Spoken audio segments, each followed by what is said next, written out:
Ryan,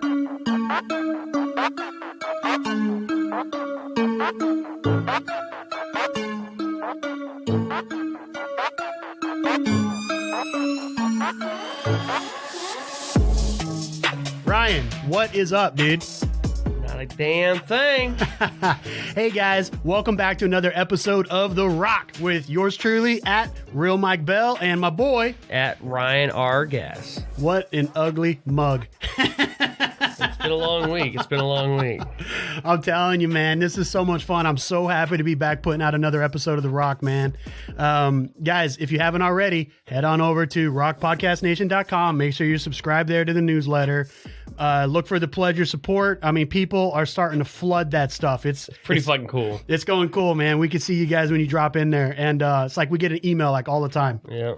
And also, make sure you're over there on the Facebook group and everywhere, really. And that's at Rock Podcast Nation. You can't miss us, guys. We're everywhere.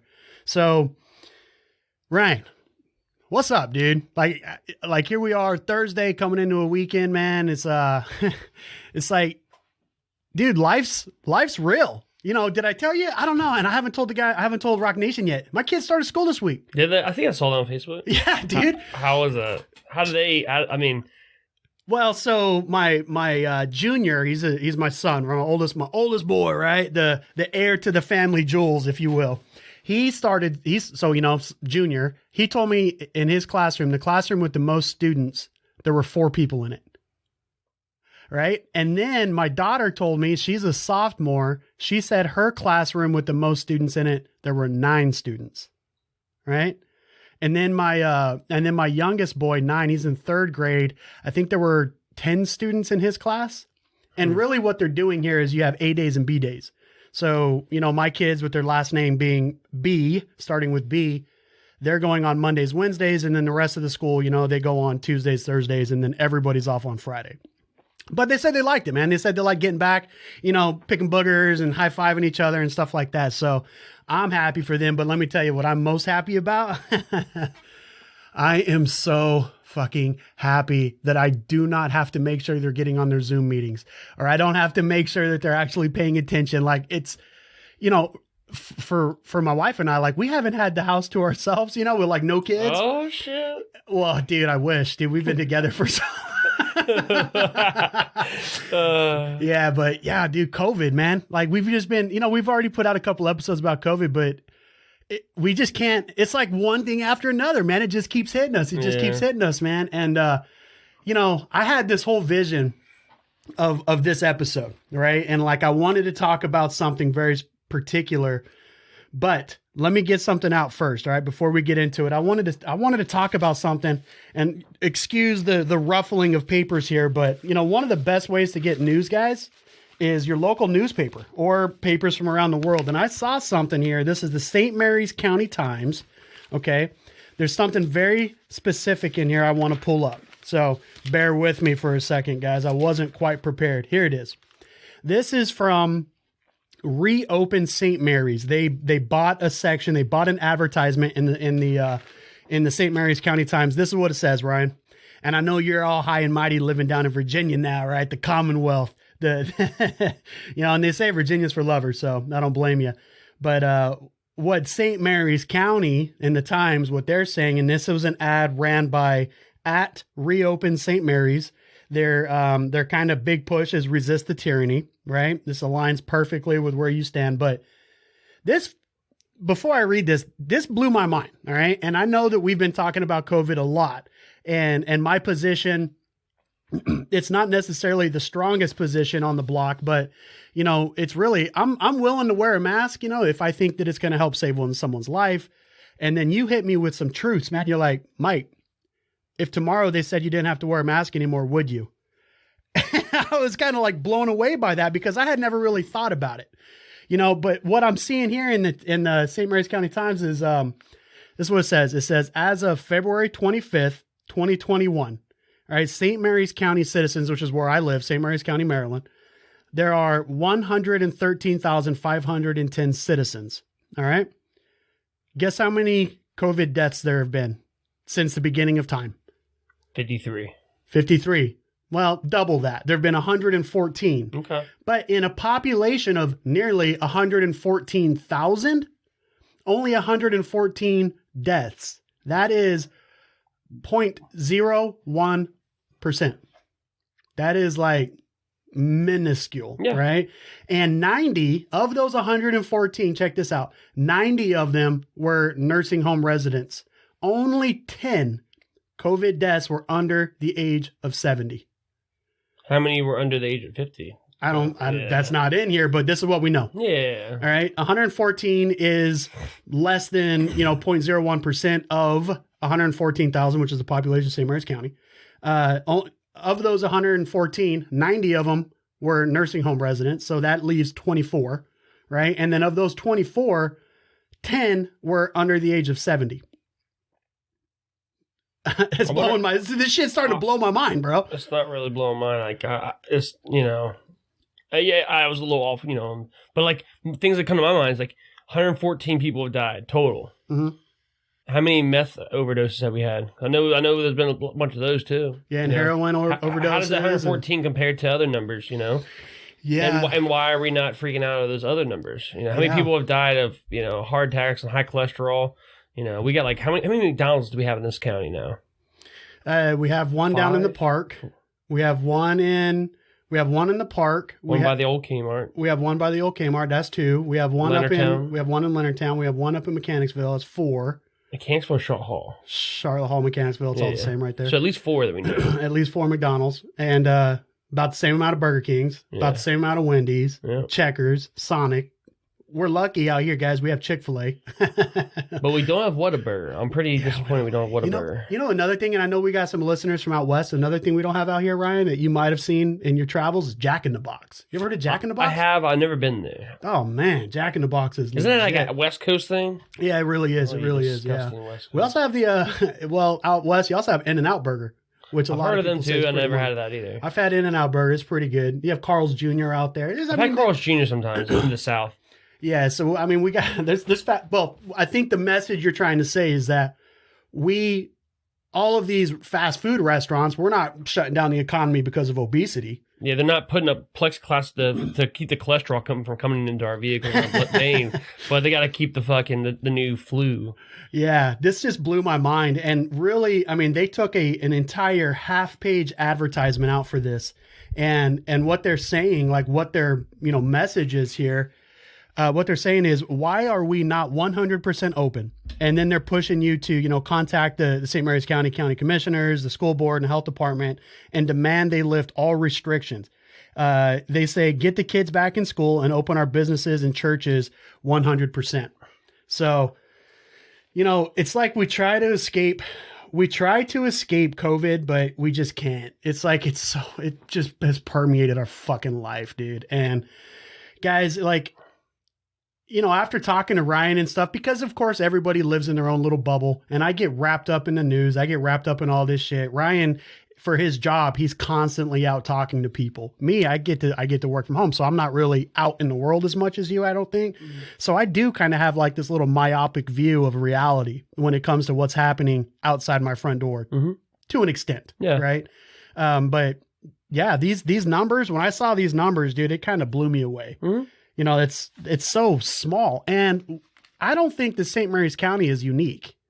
I think that this is pretty standard across the country. You have these pockets where you have the mass spreaders, right? Which are, communities where there's hundreds of thousands of people, where it could, your numbers just get a little bit. But, you heard the news about Texas, what Texas just did, right? Yeah, Texas and, was it Missouri or Mississippi? Montana, somewhere, maybe? Right? But Texas for sure lifted all the mask mandates. They're back to normal, right? And it just seems to be crazy. I was talking to somebody the other day, and we kind of razz on Oregon a little bit, because like that's one of those states where it's like Maryland kind of. You have the countryside, and then you have Baltimore, right? And then out in Oregon, you have like the countryside, and then you have Portland. But I had somebody on my other show the other day, Eric. He was from Oregon, and he said, he was like, COVID? He's like, what's that? We haven't changed anything over here. and nobody's, where at? It's in Oregon. Granite Mountain, I think, is the place where he's at. Yeah. But he's not in Portland. No, he's not in Portland. No, he's not. No, I'll make sure. Portland. Yeah. Okay. Yeah, Portland, Oregon. He is not from Portland. Okay. Now, Portland. They're probably different. Portland, if you guys remember, and this is something for, this might be one of the exclusive episodes, Ryan, because this is a big freaking story, and I really want to be able to take my time and explain it. But guys, if you're not familiar with the exclusive episodes yet, you got to head over to ROC Podcast Nation, sign up to be either a founding member or sign up for just a ROC supporter. And what that's going to do, the ROC supporter at its simplest, first of all, barely costs you anything. It's less than Netflix. I mean, I think it's less than Hulu, less than Disney Plus. It's less than all that shit. Mm-hmm. But what it does is it gets you access to all of our exclusive episodes and our exclusive blogs as they come out. Now, you want to you want to go high and mighty on this, go ahead and sign up for the ROC founding member. And those people they're already starting to come in, dude. Yep. It's like so awesome, but that gets you so much more. Ryan, why don't you talk about that? Yeah, so we've had several people sign up to be ROC followers, and we definitely appreciate that support. It's been great. We actually had our first founding member join today. So that means we have 99 spots left for founding members. So if you want to be a founding member, not only will you get access to our exclusive ROC podcast content, which to give you an idea, we record several episodes every week, but only 2 of them get released to the public. Any extra ones we record each week, they go to the exclusive additional content. So with that, you will have access to that. Also, we have with that, you'll be admitted to our private Facebook and MeWe groups for all of our founding members. Also, you'll have show shout outs like today. Again, our founding member, our first one of our founding members is Mr. Christopher Brand. Christopher Brand from Maryland. Definitely appreciate you and your support. Thank you for being one of the exclusive founding members of the ROC Podcast Nation. And with that, we went ahead and added your name to the page on our website. You click on the More tab. I'm going to click on it right now, and it'll go down to Founders. You'll see if you're a founding member, you'll be added to the wall there, and that name will forever. 20 years from now, when we're guest hosting on all these big stuffs, right? We're sending people from all around the country to come over and check out ROC Podcast Nation. They'll see your name there. They'll know forever. Like when Donald Trump Jr. is president in about 10 years, we're gonna have him on and we're gonna interview him, and he's gonna say, "Hey, who the fuck is this Christopher Brand guy?" And we're gonna say, "That was our first founding member, bruh."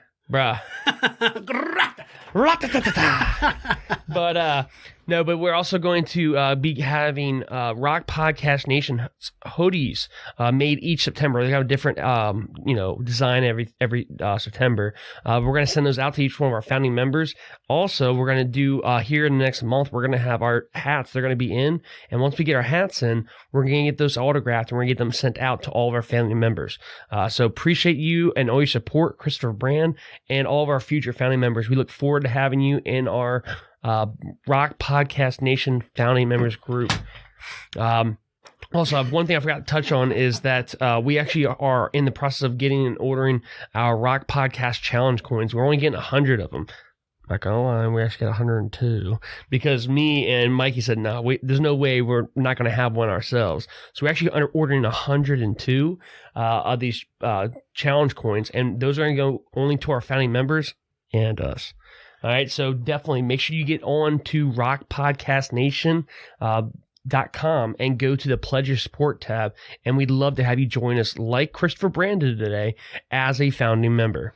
Yeah, and guys, listen, this isn't a sales pitch, right? I know we just chunked up a few minutes there, so in the future, if you've already subscribed, if you've already hit the follow or signed up to be a founding member, you just hit the fast forward button there a little bit, but yeah, that exclusive stuff. We were talking about Portland just a little bit here before we went into the spiel.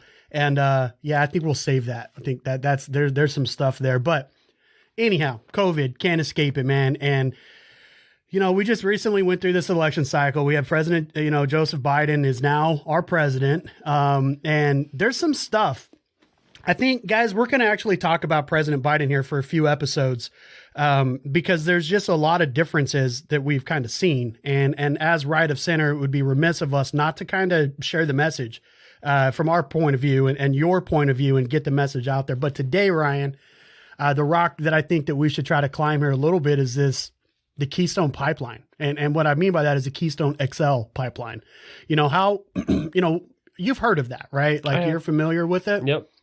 What do you know of the Keystone XL pipeline? Just a couple sentences right off the top. So, and I never claim to be an expert in any of these topics and whatnot, but from what I've seen and know of the Keystone pipeline is, rather than having the oil that we already have coming in, a lot of it's coming in on trains.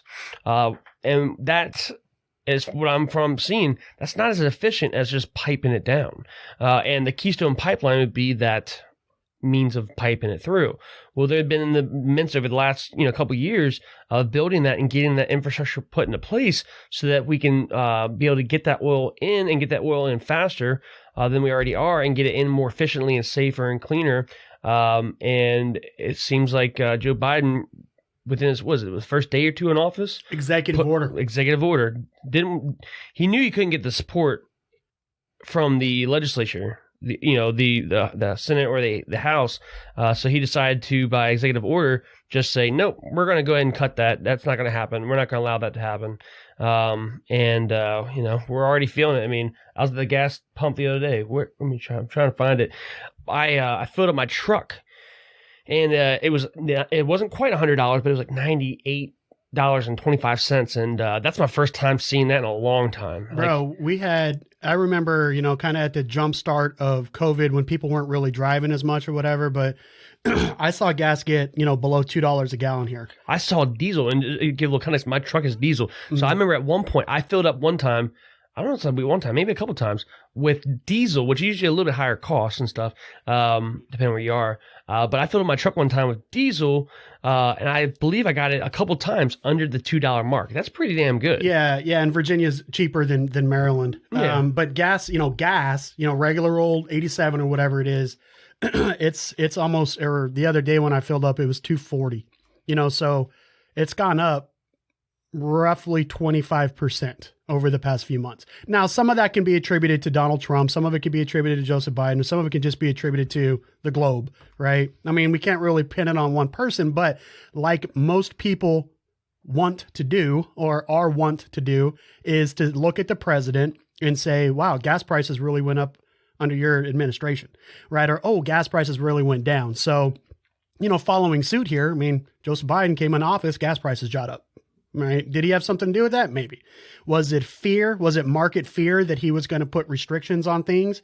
Maybe. Right? I mean, you don't have to go back in time too far. I mean, just the last year to hear all of the Democratic, pundits or whatever really talking about stopping fracking, stop drilling locally, stop doing all this stuff. Right? And then there were those that aligned with the powers that be to kill the Keystone pipeline. Now, guys, nation, all right, Mr. Gas across from me here. As I like to do, I like to go find the data, all right? I really do. And with most things, especially the fucking swamp, our shitty politicians up, right outside the Capitol, they're paid.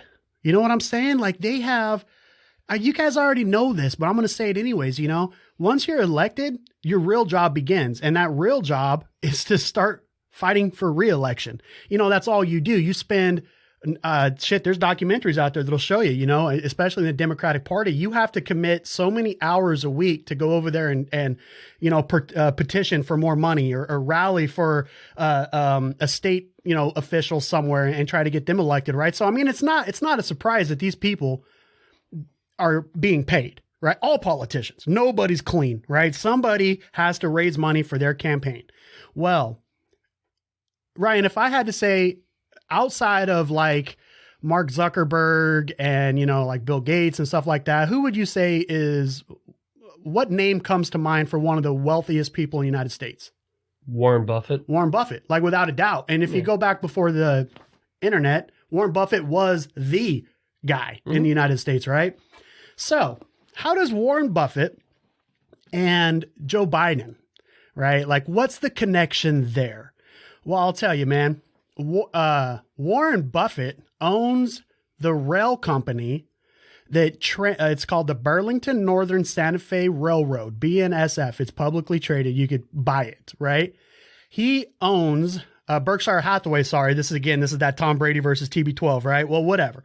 Warren Buffett owns Berkshire Hathaway. Berkshire Hathaway owns this railroad company. This railroad company is who is currently transporting hundreds of thousands of barrels of crude from Canada down to the Gulf every day. Hundreds of thousands. And they actually call it bitumen, I might be screwing that word up, or dilbit. It's the tar sands crude, right? It's not like your normal crude that you drill for, right? It's a little bit different, needs to be processed a little bit different. Well, anyhow, they own that. Berkshire Hathaway owns that railroad company.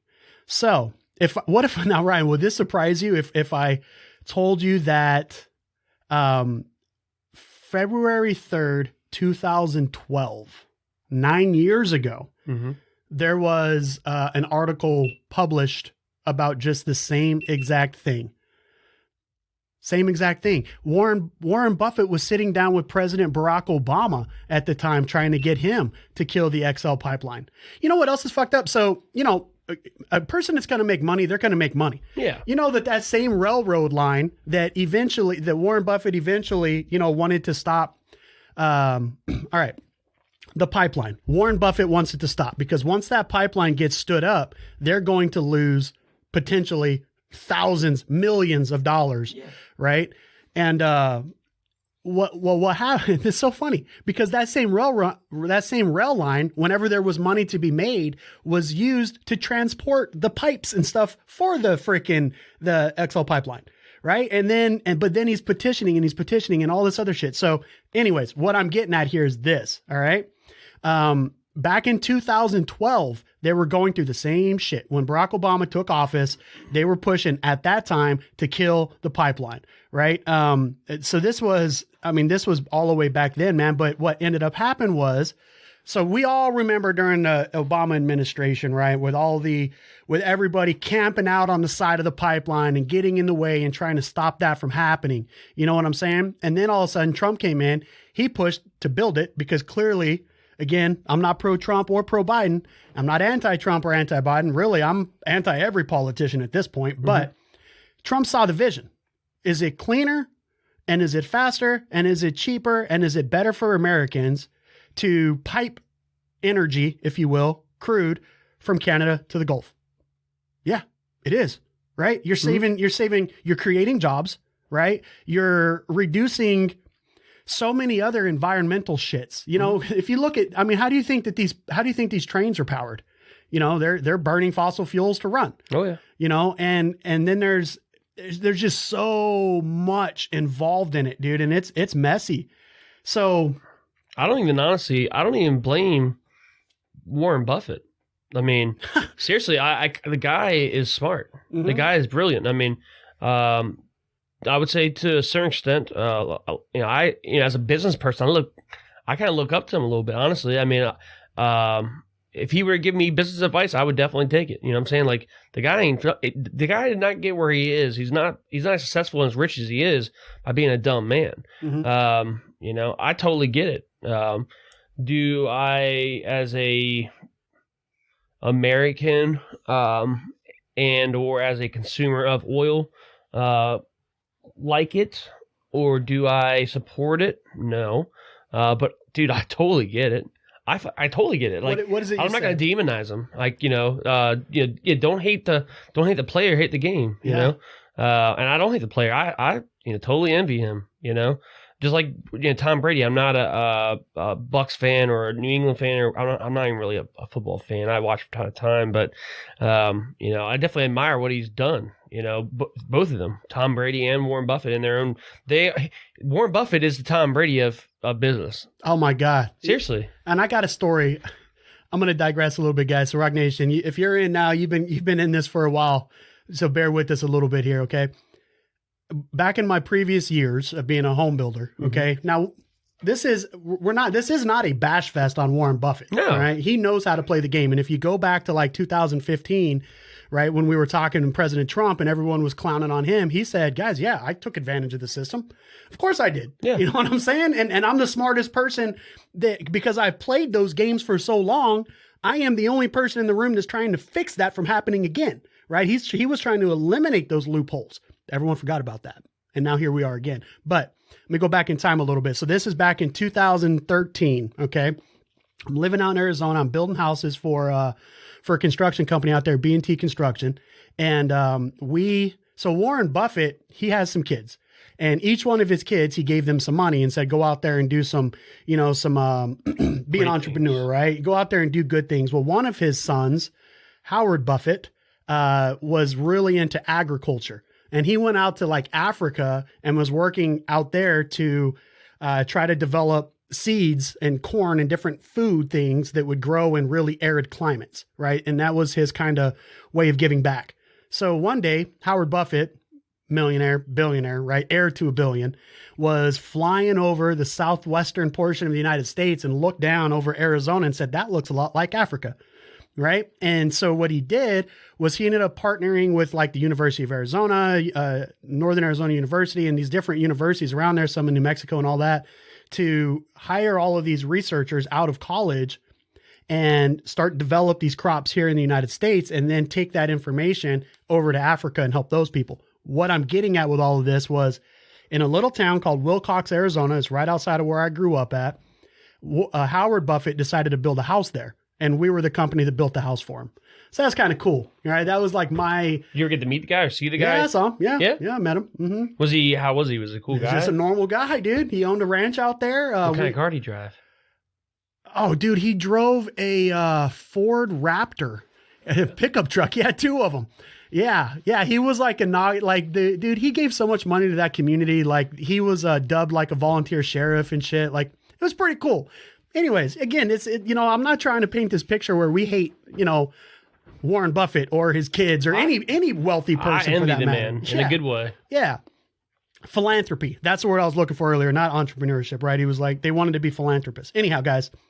All right. So there is this connection. Does he have a daughter? I think he does. Yeah. How old is she? What about grandkids?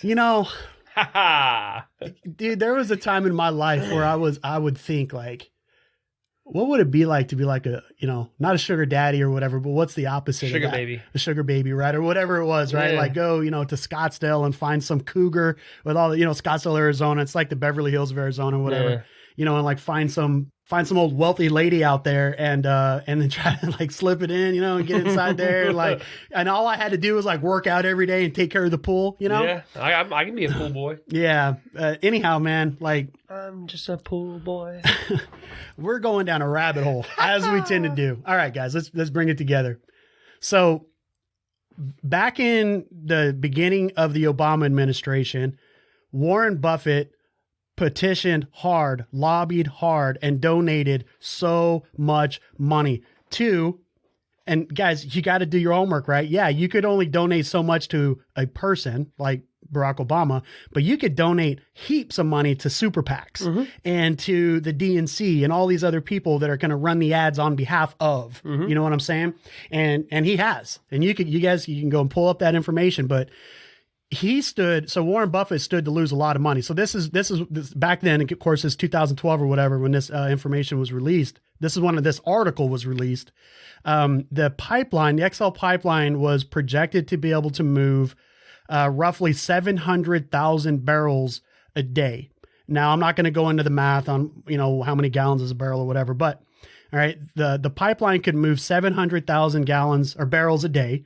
Damn. Whereas the trains were able to move nearly 1 million barrels per day. So the trains would still be being used. And in fact, I would question, like, couldn't they just ramp up production and try to use the pipeline and the train system?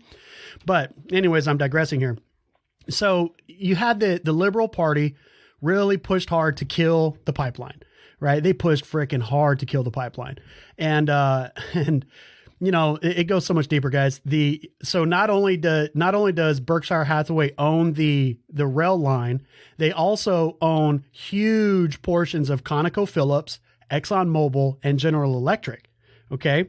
Now, of course, this is old data, guys, it's like 10 years old, but at the time, Buffett owned 29.1 million shares of stock in ConocoPhillips, 421 1,800 shares of stock in ExxonMobil, and 7.7 million shares of stock in General Electric. All three of these corporations are deeply tied to the Alberta tar sands, which is where all of this oil comes from. Now, this was at the time, of course, this is January 24th, 2012. At that time, it amounted to $1.73 billion worth of stock owned by those three companies from Berkshire. So if I just rattle that off, wouldn't it seem that Warren Buffett has a lot to gain or a lot to lose from that industry? I would say so. Fucking ain't right, he does, right?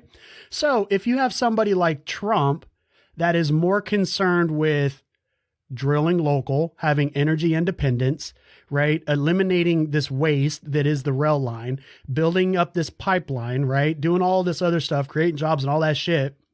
And you were somebody that at the time had almost $2 billion worth of stock in this mine. What would you do, Ryan?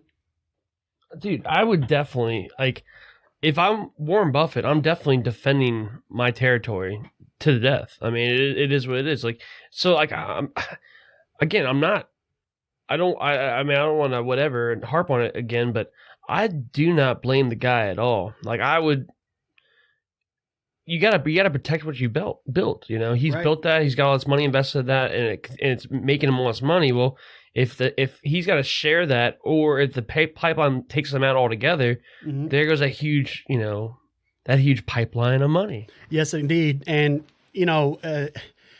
again, we don't hate Warren Buffett, right? It's men like him, and that ilk, right, that have helped to shape the economy that is, the American economy, one of the most powerful economies in the fucking history of the earth, right? But, what we're trying to tie this into, guys, is the political side of it. Now, I was mentioning earlier that, at the time of, when Obama was running and stuff, at the time, you were only able to give up to a certain value to a campaign. But if I'm Warren Buffett, so if Mike Bell or Ryan Gass decides to give, right, we might give, $2,000 or $2,300 or whatever it was, which was at the max at the time.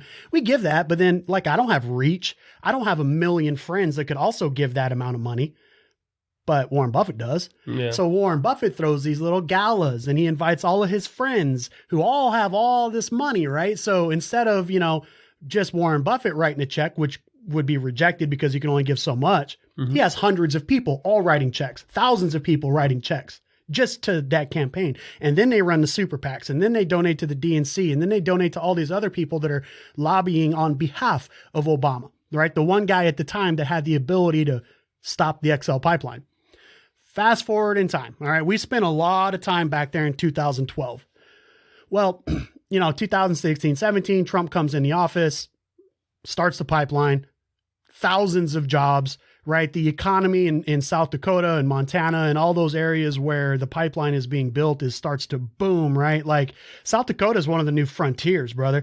I don't know if you follow it, but in the construction industry and in engineering, I'm constantly looking for where the money is in engineering. Dude, freaking the fossil fuels and the petroleum industry for engineering is huge. So I said, Mike, you want to get in on some of that money? You want to go be an engineer for natural gas? Well, where are all the jobs?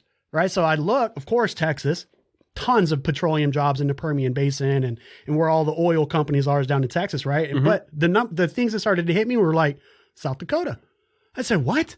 Yeah, they need all these engineers. So I'm like, shit, these guys are making freaking bank out there. It's all during the Trump administration. There were thousands of people getting jobs over there, and then, all right, we flow through the Trump administration and now what? Within less than a month of President Joe Biden being in office. I think it was less than a week. Yeah. All right. I'm giving the guy a little bit of wiggle room. Yeah. Within his first month in office, guys, and if you're listening to this 10 years down the road, within his first month in office, President Joe Biden killed the Keystone XL pipeline.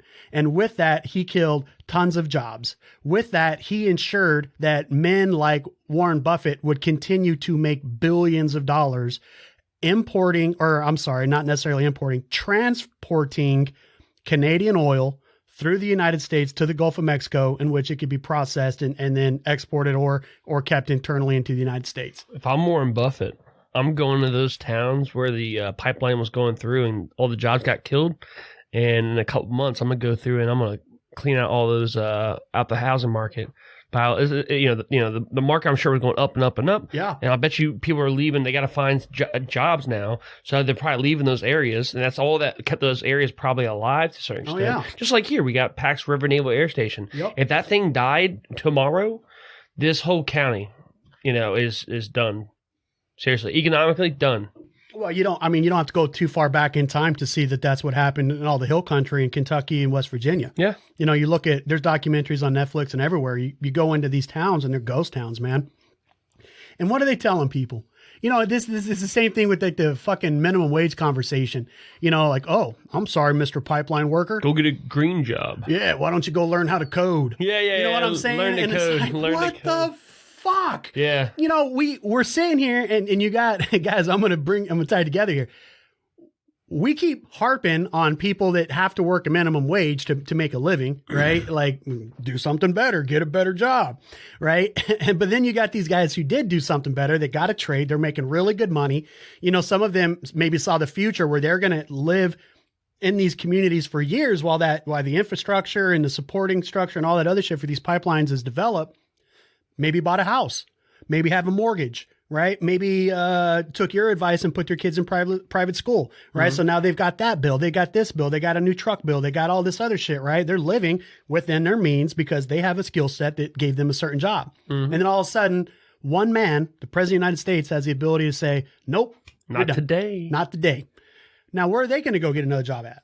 Well, they could go down to Texas and get one of those green jobs working for the windmills and stuff. Because I heard anytime it gets below 31 degrees, I heard they are needing a lot of maintenance. It's crazy, man. That whole situation and what it boils down to, you guys have to start looking. You have to see why. Like, why is Joe Biden in office right now? It's because of the reach, man. It's because he's got because of how corruptible he is, right? You have people like Warren Buffett, Berkshire Hathaway, and others, right, that we'll get into in future episodes, that are just dumping so much money into his campaign and to silence the media for things like Hunter Biden and all that other shit, right? Hunter who? There was a poll recently, and I'll get into it in another, I think that's the exclusive episode, but it's just ridiculous. You guys have got to start paying attention. And Ryan and I, what we're doing here, guys, is we're trying to help get the message out there, right? If you're listening from somewhere around the world and maybe you didn't know that within the first month of office, Joe Biden killed the XL pipeline, that the only person that was standing between that happening and American jobs was Donald Trump. Well, there you go. You probably don't hear that. You probably hear that Donald Trump was a racist or a bigot or a fucking predator, right? Or Cheeto man. Yeah, Cheeto man, orange-faced buffoon. Yeah. Now, granted, Trump could not get out of his own way. And I said this recently on I was being interviewed on a different podcast, and what I was saying about American politics was, Trump, if he could have just stayed in the White House for 4 years and never posted on Twitter, not even once, never did a Facebook post or a rant or nothing, had never done any of that, he'd probably still be in office, because the policies that he put in place for this country were so good, right? Like some of the things that he did, they were great. My 401k, Ryan, I know I'm fortunate enough to have one, first of all, but my 401k did great throughout the Trump administration. The loans, right? Like I was able to, my life, this is one of my measures of a president, Ryan. Is my life different on day one of his term?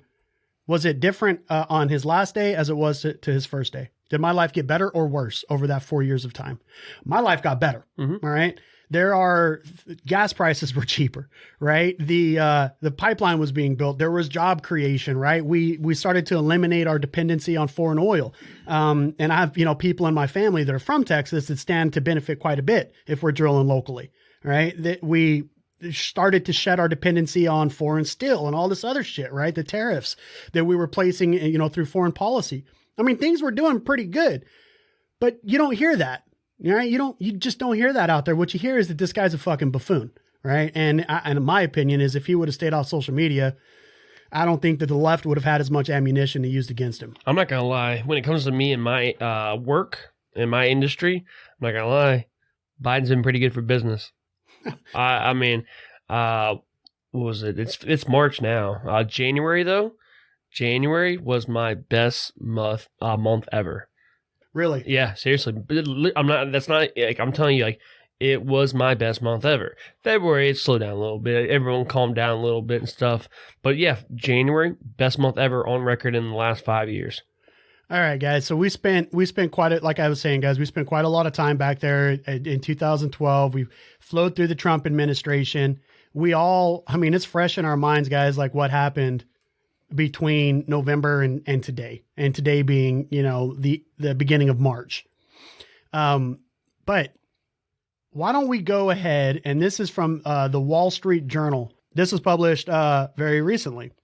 All right. This is talking about Berkshire Hathaway and how they backed out of financing the major gas project in the Canadian province of Quebec, prompting worries that international investors are increasingly shunning the country after protests over another energy project. And what I'm getting at here is this. This was back in, guys, this was published 1 year ago, exactly 1 year ago. Okay. And this is what Trump did.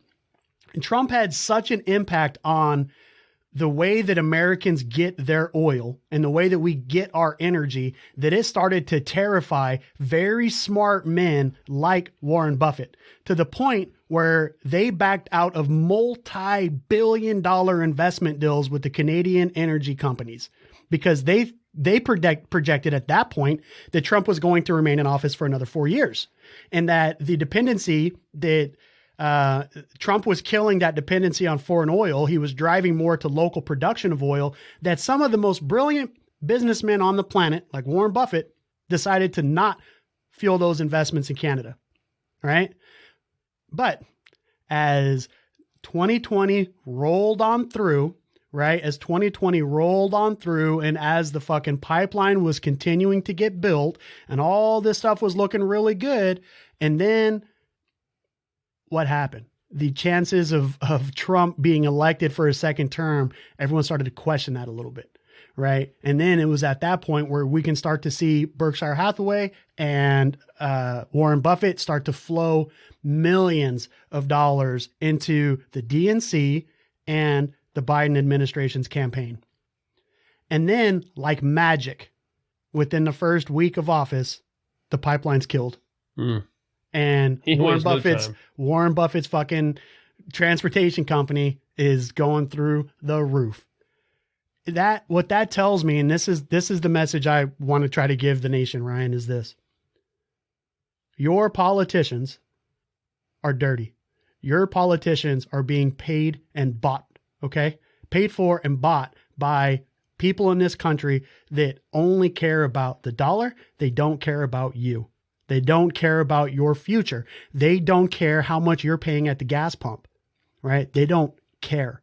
They care about earning their money and earning their board members' money. And when they're out there and when they're buying politicians, you should be scared. Mm-hmm. You really should. Seriously.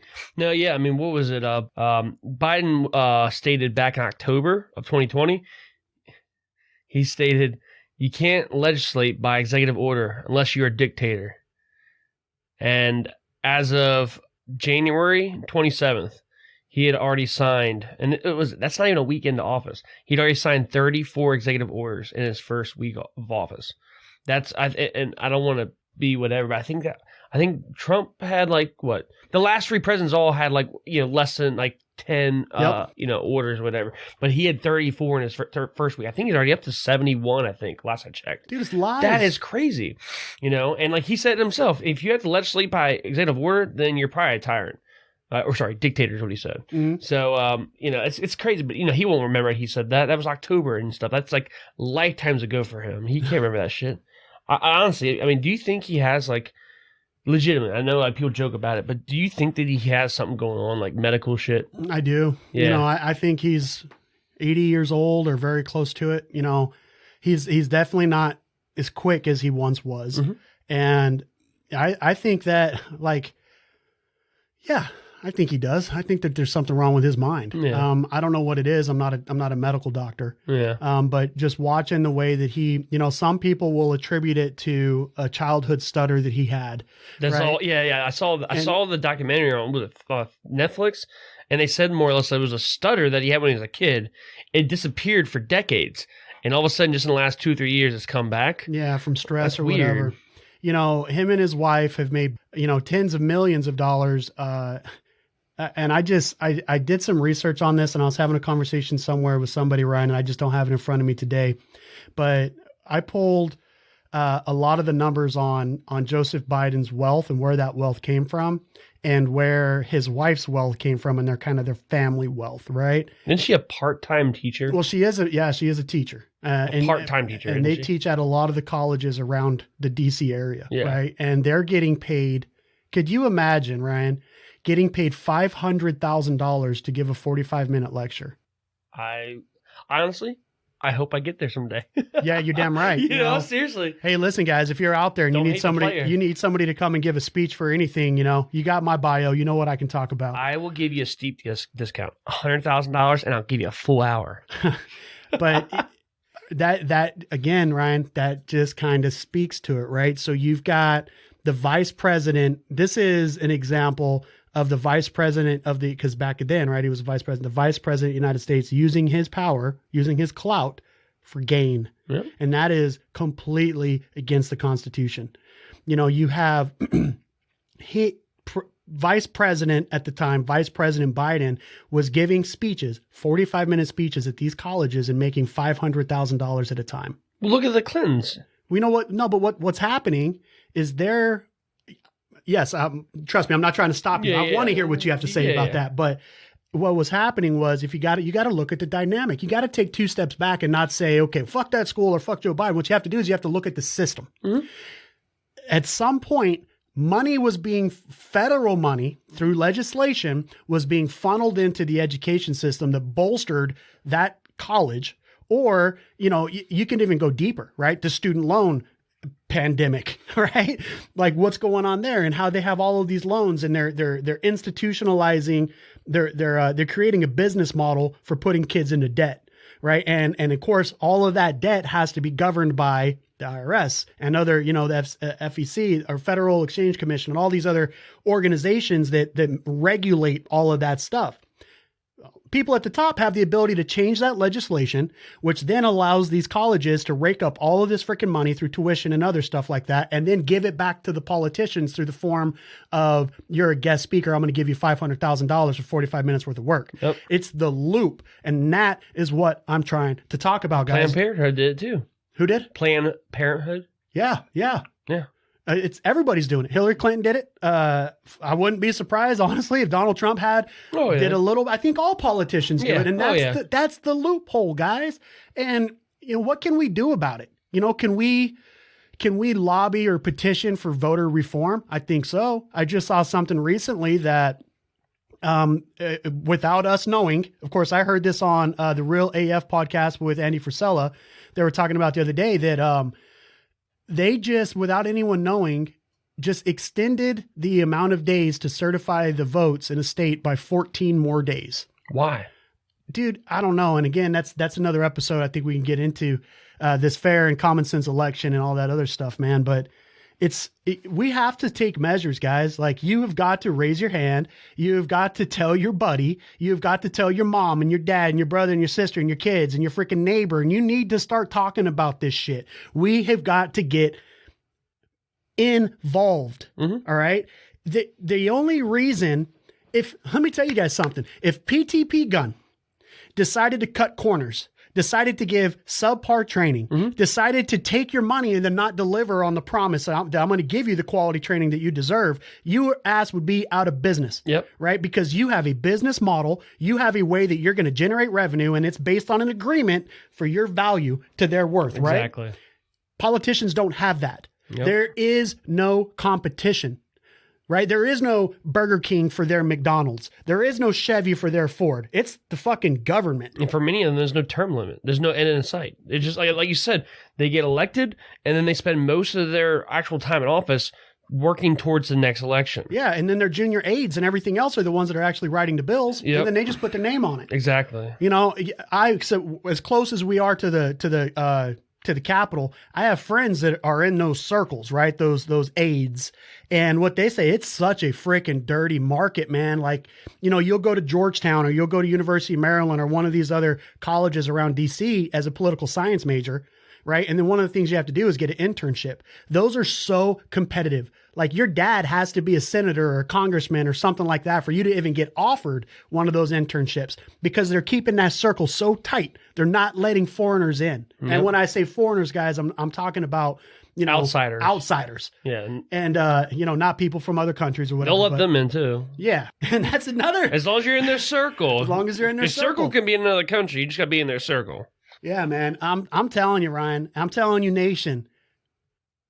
I can't fix this by myself, and neither can Ryan. But what we can do is launch a podcast and talk to thousands of people every week and make sure that we're starting to build this freaking message. And if enough of us spread this message, something might change, guys. And again, I don't want to act like we're pandering to you or anything. No. But if you could jump over there to Rock Podcast Nation and become a Rock supporter and help us get our freaking message out there, absolutely, it would be much appreciated, because maybe you can't stand up, or maybe you don't know the right people, or maybe you're unable to really commit to the level that is going to be needed to get change in this country.